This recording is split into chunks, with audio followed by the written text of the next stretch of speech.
Rod, I want to talk to you about how to spin air in the call and get that nice, sweet, nasally mallard sound that you guys get down there in Louisiana that other hunters don't reproduce in other parts of the country.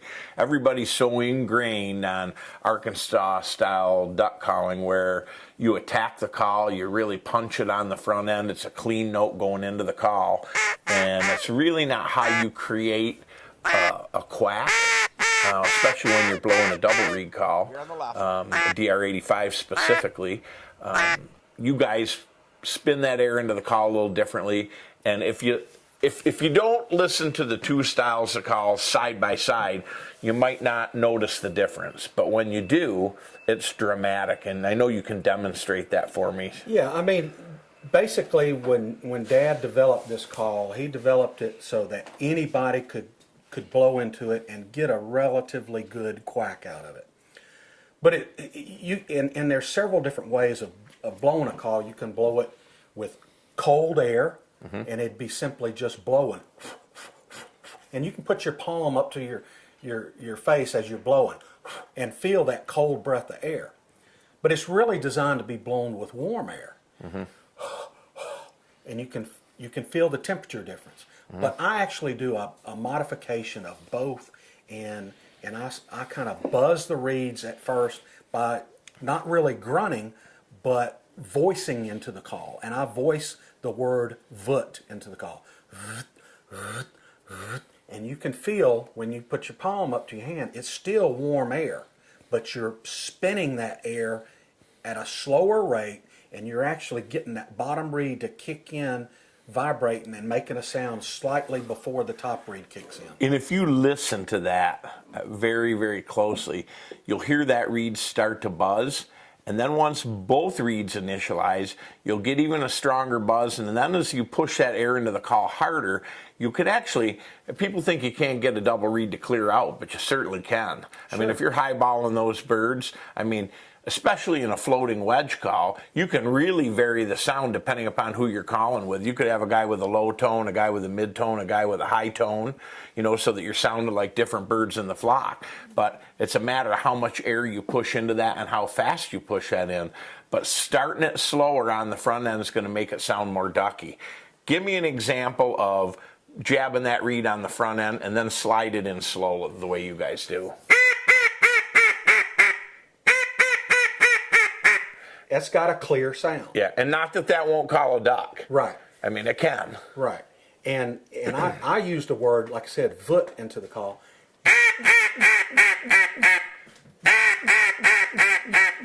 You hear that bottom reed kicking in just a split second before the top reed does. Right, exactly. And it makes a difference. I mean, when you're, you know, I guess, you know, if you're a pool shooter, when you start putting English, you know, onto a cue ball, you know, and playing pool, you start doing that into a duck call, and it'll make a difference on certain particular days. Just do a single quack spinning air that way. I mean, that's as ducky as it gets. Right. I mean, I just don't know what's going to call a duck any more creatively than that is. One of the things we used to talk about all the time too, and I'd love to have you refresh on that, is that guys get into a habit of doing the same thing all the time. We give the ducks and geese, regardless of where we're hunting, just exactly what we think we have to give them to get the job done or get the kill. It's like playing a game of poker. For me, why throw, you know, the straight flush out there if you can win it with 2 pair or 3 pair or whatever the case may be? When you're calling in a routine, and if you'll do some of that for us and just show us how you mix that up so that it doesn't always sound the same. One of the things that we've gone to in the past is a squeal call, sometimes just to do something a little different than what the next guy's doing. But we've talked about those 5-note walkdowns, the single quacks, the real staccato chuckle instead of chatter of a duck, which is actually the more true feeding style call, and how those fit together and how you change it up. And just give the people a little example of it. Normally when I'm calling, and I agree with you there, I mean, you don't I see so many people make the same mistakes. You hear them in the marsh day in and day out. They start nailing that call just constantly, and they have nowhere to go. You know, if you start out asking nicely for those ducks to come over and take a look,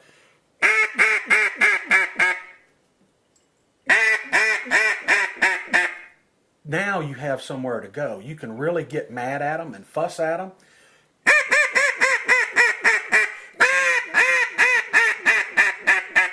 And then once they start coming in, start slowing it back down. Don't just keep hammering at them. Right. You know, slow it down. And a lot of times where most people would go ahead and start using a feed call, if you will, you know.